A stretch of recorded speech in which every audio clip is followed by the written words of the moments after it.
హిందూ ధర్మం అని పిలవడం తప్పు కాదు.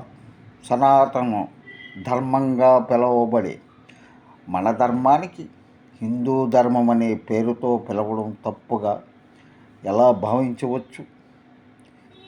పేరు గురించి పెద్ద రాద్ధాంతం చేసుకోవలసిన పని ఏమాత్రమూ లేదు.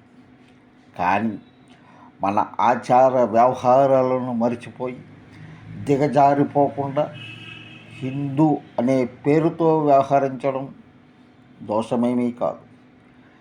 నేటి ధర్మ ప్రచారకులు ఈ విషయాన్ని గుర్తించాలి.